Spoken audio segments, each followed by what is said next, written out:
ನಮಸ್ತೆ ವೀಕ್ಷಕರೇ, Kumar news one Kannada ಚಾನಲ್ಗೆ ಮತ್ತೆ ನಿಮ್ಮೆಲ್ಲರಿಗೂ ಸ್ವಾಗತ. ಸಿ.ಎಂ. ಸಿದ್ದರಾಮಯ್ಯನವರು ಮೂಡ ಕೇಸ್ನಲ್ಲಿ ಈಗ ಸಿಗಾಕೊಂಡು ಈಗ ಸಿ.ಎಂ. ವಿರುದ್ಧ FIR ದಾಖಲು ಮಾಡೋದಕ್ಕೆ ಒಂದು ಹೈಕೋರ್ಟ್ ಮತ್ತು ಉಚ್ಚ ನ್ಯಾಯಾಲಯ ಒಂದು ಅನುಮತಿಯನ್ನು ಕೊಟ್ಟಿದೆ. ಸಿ.ಎಂ. ಅರ್ಜಿಯನ್ನು ವಜಾ ಮಾಡಿದೆ. ಹಾಗಾದರೆ ಸಿ.ಎಂ. ಸಿದ್ದರಾಮಯ್ಯ ವಿರುದ್ಧ ಯಾವ್ಯಾವ ಸೆಕ್ಷನ್ IPC ಸೆಕ್ಷನ್ ಏನು ಹೇಳುತ್ತೆ ಅನ್ನೋದನ್ನ ನಾವು ತಿಳ್ಕೊಂಬರೋಣ ವೀಕ್ಷಕರೇ. ಮೂಡ ಭೂಸುಳಿಯಲ್ಲಿ ಸಿಲುಕಿರುವ ಸಿ.ಎಂ. ಸಿದ್ದರಾಮಯ್ಯ ವಿರುದ್ಧ ತನಿಖೆಗೆ ಹೈಕೋರ್ಟ್ ಅಸ್ತು ಎಂದಿದೆ. ಜನಪ್ರತಿನಿಧಿಗಳ ಕೋರ್ಟ್ ಅಸ್ತು ಎಂದಿದೆ. 3 ತಿಂಗಳ ಒಳಗೆ ತನಿಖೆ ನಡೆಸಿ ವರದಿ ನೀಡುವಂತೆ ಮೈಸೂರು ಲೋಕಾಯುಕ್ತರಿಗೆ ಕೋರ್ಟ್ ಸೂಚನೆಯನ್ನು ಸಹ ನೀಡಿದೆ. ಕ್ರಿಮಿನಲ್ ಕೇಸ್ ಸೇರಿದಂತೆ ವಿವಿಧ ಸೆಕ್ಷನ್ಗಳಡಿ ಕೇಸ್ ದಾಖಲಿಸುವಂತೆ ಆದೇಶಿಸಿದೆ. ಇವತ್ತು ಸಿ.ಎಂ. ಸಿದ್ದರಾಮಯ್ಯ ವಿರುದ್ಧ FIR ಆಗುವ ಸಾಧ್ಯತೆಯೂ ಇದೆ ಅಂತಂದು ಸಹ ಹೇಳಲಾಗ್ತಾ ಇದೆ. ಸಿದ್ದರಾಮಯ್ಯ ಹೆಗಲೇರಿದ್ದ ಮೂಡ ಅಕ್ರಮದ ಭೂತ ಈಗ ನೆತ್ತಿ ಮೇಲೆ ತೂಗುಗತ್ತಿ ಅಂತಂತೆ ತೂಗಾಡ್ತಾ ಇದೆ. ಯಾವಾಗ ಏನಾಗುತ್ತೆ ಎಂಬ ಟೆನ್ಷನ್ ಸಿ.ಎಂ.ಗೂ ಸಹ ಕಾಡ್ತಾ ಇದೆ ಅಂತಲೇ ಸಹ ಹೇಳಲಾಗ್ತಾ ಇದೆ. ಸಿ.ಎಂ. ಸಿದ್ದರಾಮಯ್ಯನವರು ವಿರುದ್ಧ ಲೋಕಾಯುಕ್ತ ತನಿಖೆ ನಡೆಸುವಂತೆ ಜನಪ್ರತಿನಿಧಿಗಳ ವಿಶೇಷ ನ್ಯಾಯಾಲಯವು ಆದೇಶವನ್ನು ಸಹ ನೀಡಿದೆ. ಕ್ರಿಮಿನಲ್ ಸೆಕ್ಷನ್ ಅಡಿಯಲ್ಲಿ ಕೇಸ್ ದಾಖಲಿಸಿ ಮುಂದಿನ 3 ತಿಂಗಳ ಒಳಗೆ ತನಿಖೆ ವರದಿಯನ್ನು ನೀಡಲು ಸೂಚನೆಯನ್ನು ಸಹ ನೀಡಿದೆ. ಇದರ ಬೆನ್ನಲ್ಲೇ ಮೈಸೂರು ಲೋಕಾಯುಕ್ತದತ್ತ ಇಡೀ ರಾಜ್ಯದ ಚಿತ್ತ ಹರಿದಿದೆ ಅಂತಲೂ ಸಹ ಹೇಳಲಾಗ್ತಾ ಇದೆ.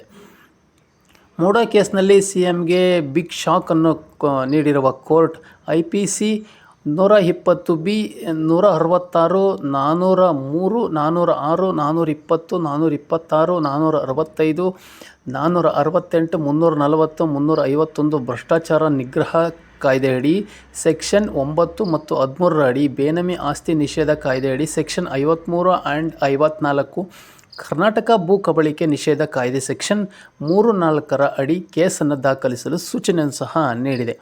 ಹಾಗಾದರೆ ಯಾವ ಸೆಕ್ಷನ್ ಏನು ಹೇಳುತ್ತೆ ಅನ್ನೋದನ್ನು ನಾವು ನೋಡೋದಾದರೆ, IPC 120B ಕ್ರಿಮಿನಲ್ ಪಿತೂರಿ, ಒಳಸಂಚು, ಜೀವಾವಧಿ ಶಿಕ್ಷೆ.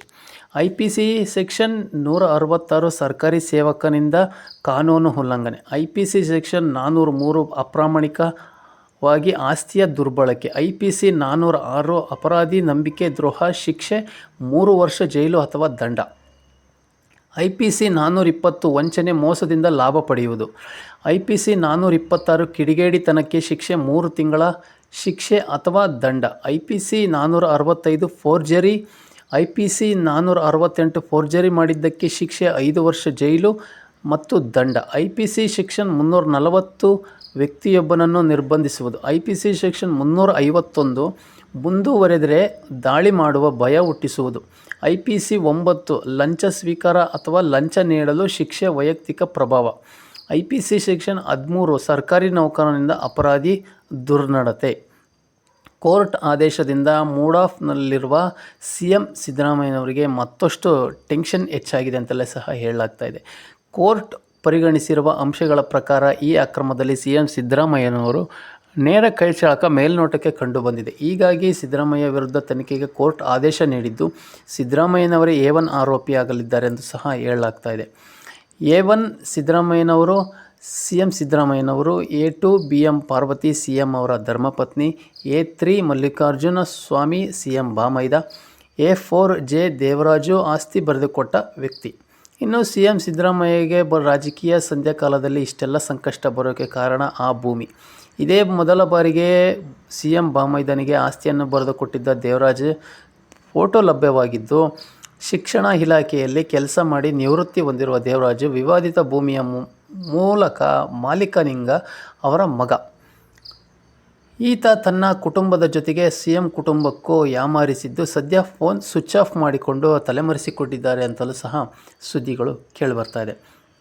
40 ವರ್ಷಗಳ ರಾಜಕೀಯ ಜೀವನದಲ್ಲಿ ಸಿದ್ದರಾಮಯ್ಯ ಎಂದೂ ಈ ಪರಿಸ್ಥಿತಿಯನ್ನು ಫೇಸ್ ಮಾಡಿರಲಿಲ್ಲ. ರಾಜ್ಯ ರಾಜಕೀಯದಲ್ಲಿ ಕಳಂಕವೇ ಇಲ್ಲ ಅಂತಂದು ಹೇಳಿಕೊಳ್ತಿದ್ದ ರಾಜಕಾರಣಿಗಳಿಗೆ ಇದೀಗ ಮೂಡ ಎಂಬ ಅಕ್ರಮದ ಭೂತ ಹೆಗಲಲ್ಲೇ ನೆತ್ತಿಯ ಮೇಲೆ ಕೂತಿದೆ ಅಂತಲೂ ಸಹ ಹೇಳಲಾಗ್ತಾ ಇದೆ. ಈ ಮೂಡ ಕೇಸ್ನಲ್ಲಿ ಸಿ.ಎಂ. ಸಿದ್ದರಾಮಯ್ಯನವರು ಯಾವ ರೀತಿ ಒಂದು ಸಂಕಷ್ಟವನ್ನು ಎದುರಿಸ್ತಾರೆ, ಯಾವ ರೀತಿ ಈ ಮೂಡ ಕೇಸ್ನಿಂದ ಪಾರಾಗ್ತಾರೆ, ಇದರ ಎಲ್ಲದರನ್ನೂ ಸಹ ಈ ತನಿಖೆ ಮೂಲಕ ಗೊತ್ತಾಗಬೇಕಾಗಿದೆ ವೀಕ್ಷಕರೇ. ಆದರೆ ಇವತ್ತು ಲೋಕಾಯುಕ್ತ ಕೋರ್ಟ್ ಒಂದು ತನಿಖೆಯ ಬಿಸಿ ಮುಟ್ಟಿಸುತ್ತಾ FIR ದಾಖಲಿಸುತ್ತಾ ಸಿ.ಎಂ. ವಿರುದ್ಧ ಅಂತಂದು ಎಲ್ಲರಿಗೂ ಸಹ ಇಡೀ ರಾಜ್ಯನೇ ತಿರುಗಿ ನೋಡ್ತಾ ಇರೋಂತಕ್ಕಂಥ ಸುದ್ದಿ.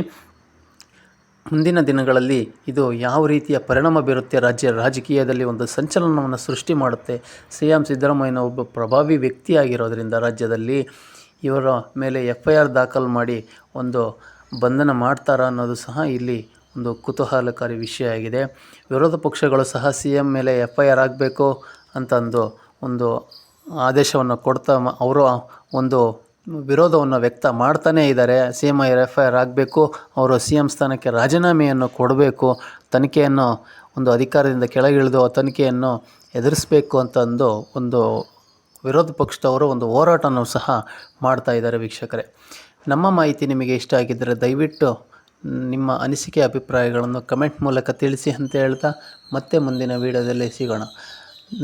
ನಮ್ಮ ಚಾನಲ್ನ ನೀವಿನ್ನೂ ಸಬ್ಸ್ಕ್ರೈಬ್ ಮಾಡಿಲ್ಲ ಅಂದರೆ ದಯವಿಟ್ಟು ಸಬ್ಸ್ಕ್ರೈಬ್ ಮಾಡ್ಕೊಳ್ಳಿ ಮತ್ತು ಬೆಲ್ ಬಟನ್ ಮೇಲೆ ಕ್ಲಿಕ್ ಮಾಡಿ.